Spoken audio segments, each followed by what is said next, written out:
Thank you, Swapna, for that beautiful song celebrating and extolling the many qualities and virtues of Krishna or Gopala. And it is a real joy to have you be a part of our service this morning. Today, we honor and celebrate and remember and recommit to the message and the work of Mahatma Gandhi, and focus especially on his concept of Satyagraha. Satyagraha was fashioned and molded by Gandhiji in South Africa. It was on September 11th, 1906, that Gandhiji launched the first Satyagraha campaign from the Empire Theatre in Johannesburg in South Africa. Standing before a crowd of over 3,000 people, he issued a clarion call for nonviolent resistance against racial discrimination, oppression, and injustice. And there he described Satyagraha as a force born of truth and the love of nonviolence, a moral equivalent of war. And after spending 21 years in South Africa, where his views took shape and were tested and refined, Gandhiji carried the torch of Satyagraha to India. And the world witnessed with amazement how this unique technique energized millions of Indian people to bring the mighty British Empire to its knees. So what is Satyagraha? Satyagraha is made up of two words, Satya, which in Sanskrit means truth, and Graha, which means firmness or force. Gandhiji discussed it as saying, Satyagraha is literally holding to the truth, and it means, therefore, truth force. It excludes the use of violence because people are not capable of knowing the absolute truth and therefore not competent to punish. The idea behind Satya is that truth alone exists. For truth is not what holds good just at a certain time or convenient time or place and under certain conditions, but that which endures, never changes. Evil, injustice, hatred, bigotry, Gandhiji argued, exist only insofar as we support them. They have no existence of their own, he said. Without our cooperation, unintentional or intentional, injustice cannot continue. So for Gandhiji, truth and God were interchangeable. God is truth, he said. Truth is God, he also said. By this, he meant that integrity and truthfulness will lead an individual to the realization of God, the absolute principle, and also that truth must in the end prevail in human interactions. So his campaigns of Satyagraha were regarded as an active struggle against injustice in which ultimately truth was bound to triumph. Gandhiji defined Satyagraha's principles and applied them on as large a scale as possible to show their efficacy and effectiveness. But all the while, he made it clear that Satyagraha, like ahimsa or nonviolence, needed to begin at home before extending to the community, to institutions, to countries, and to the whole world. He developed Satyagraha with common people in mind so that its power would be accessible to the average person. And since it was founded on the most fundamental law of human nature, unconditional love, it required no special training, only an intentional commitment. As Joan Bondurant explains, in Gandhiji's Satyagraha, dogma was exchanged for an open exploration of context. Nonviolent action was taken not to assert propositions, but to create possibilities. The method was designed to open new options and demand the opponent make a choice. And this was done while participants continually examined their own motives. The whole process was pervaded by a spirit of giving the opponent the courage to change and releasing the hidden potential of mutual goodwill. Gandhiji's Satyagraha campaigns included that against the famous salt tax in 1930, the one that Kiran and Kailas so beautifully described to us, which was perhaps the most trenchant example of the combination of ahimsa, satyagraha, and sarvodaya, which means the uplift of all. This was focusing on an issue carefully selected by Gandhiji to achieve maximum publicity for the cause of India's independence.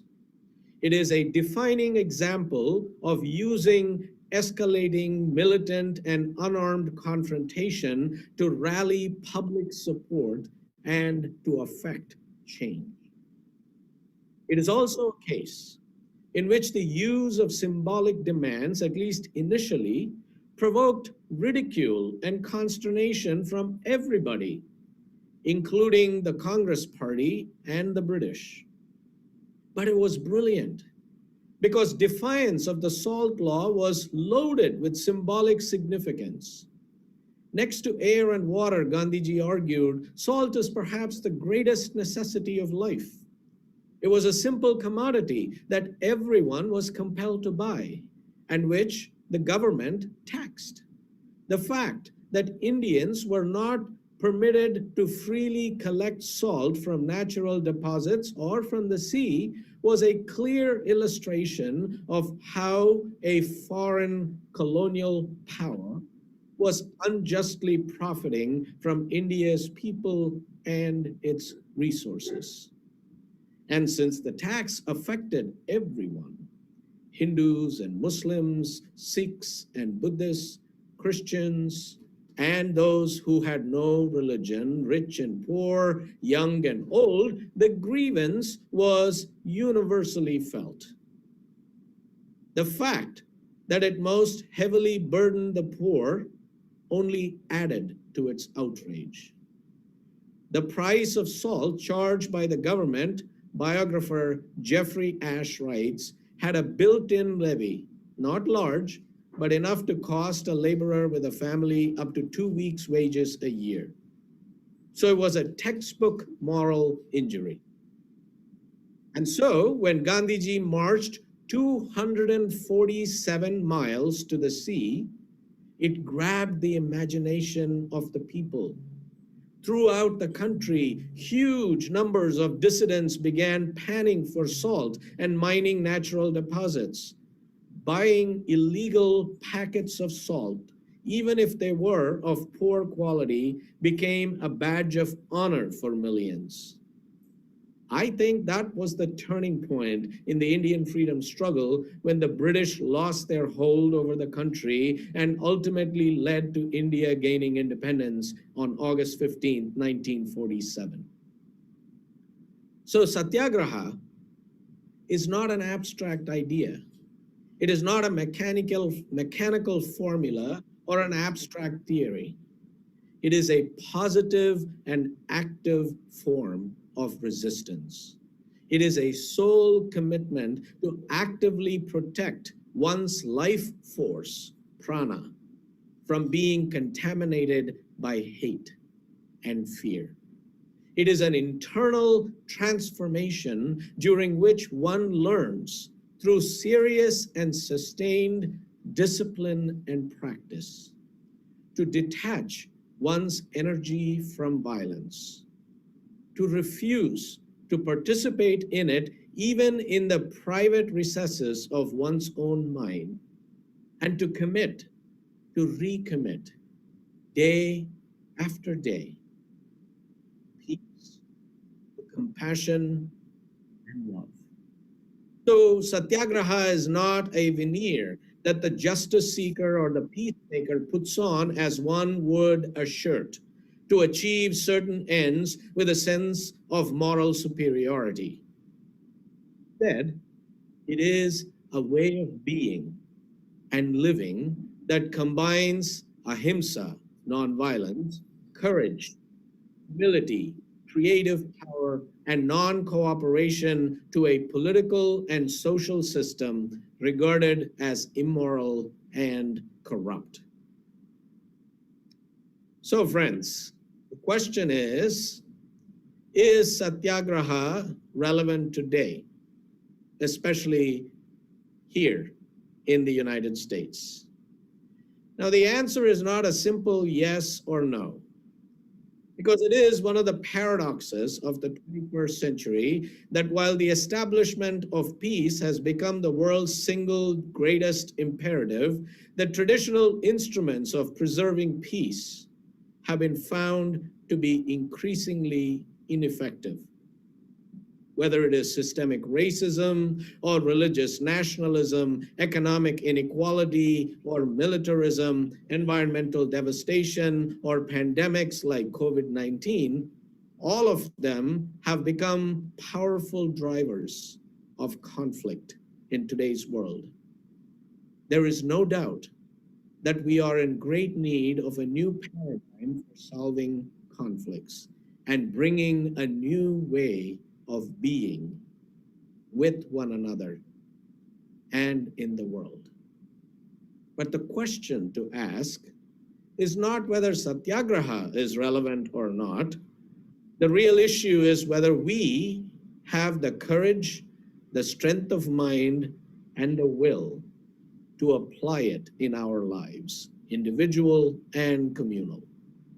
As people who seek to bring forth goodness and wholeness, who are committed to justice, equity, and compassion in human relations, who are promoting the interdependent web of all existence of which we are a part in all that we are and all that we do, it benefits us to take up spiritual disciplines and interior practices that help us confront and purge violence, to speak and act and think violence in our own hearts, and to cultivate and show compassion for others. If we do not do it, we're also enslaved and cannot help free anyone else.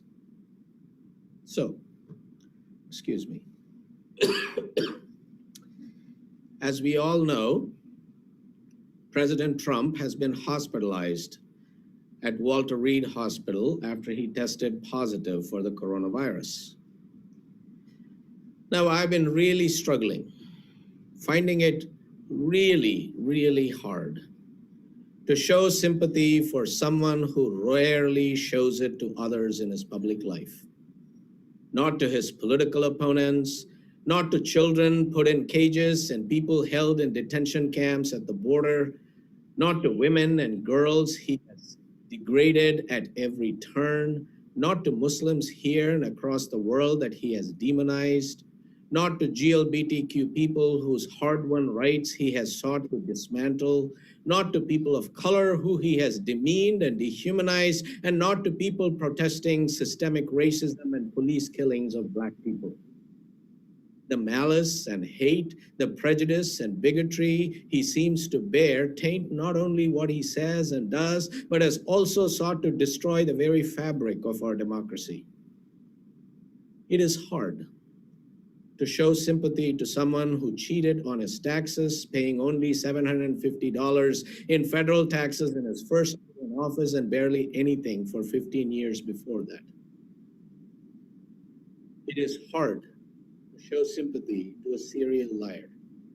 It is hard to show sympathy after his cringeworthy debate performance last week in which he didn't want to condemn white supremacists, and that he and his enablers will do anything to retain and enlarge their power.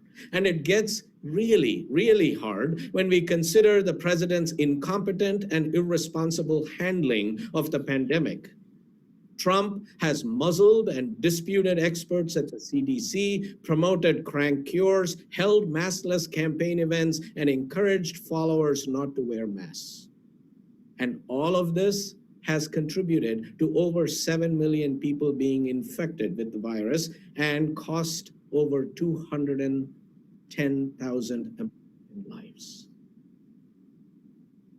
So where does all this leave those of us who want to feel some compassion for our political enemies, but feel deeply and sincerely challenged by people in our world responsible for immense levels of human suffering? Well, I found myself sitting and struggling with the words of Gandhiji when he was asked why he chose to love his enemies even when they did harm to him. Gandhiji said, and I quote, "Ahimsa means the largest love, the greatest charity. If I am a follower of Ahimsa, I must love my enemy. My appeal to you is to cleanse your hearts and to have charity. In the application of Satyagraha, one must believe in the possibility of every person, however depraved, he said, being reformed under humane and compassionate treatment." Thank you, Gandhiji. So, even though it is really, really hard, as an act of personal satyagraha, I am praying for President Trump and the First Lady. I wish them a full recovery, and for all those who also have been infected. I pray for the 210,000 Americans who have died from the virus, and for the recovery of the millions who are infected. I pray for the day when all will receive the same kind of excellent health care that the president currently is receiving. I pray that the president also recovers from the mendacity and the arrogance with which he has ignored science and public health warnings and those who are suffering. I pray that God would invade his heart in such a way that he condemns white supremacy and systemic racism in all its forms. I pray this experience challenges him to revisit his priorities and life choices, leads him to let go of his narcissism, and to lead with more compassion and kindness in the future. I pray that Majority Leader McConnell and Senate Republicans will take up a full and comprehensive relief package during the greatest public health crisis in a century, instead of hypocritically rushing through a Supreme Court nominee to fill the seat of Justice Ruth Bader Ginsburg. May her memory be for a blessing and spark a revolution. And I pray justice for Breonna Taylor. May her memory and the memory of all those killed by police be a revolution that dismantles white supremacy. And I pray, in the words of my colleague, the Reverend Jake Morrill, that all of us, scarred and hardened and divided and exhausted after years of outrage, come together again and again as one nation, committed to the well-being of every last one of our neighbors and care for all those who suffer, whether in low or high places. May our greatness be measured not in our wealth and power on how skillfully we can smear others, but in our unyielding integrity, grit, and compassion, and in our resolve to create communities where everybody can thrive.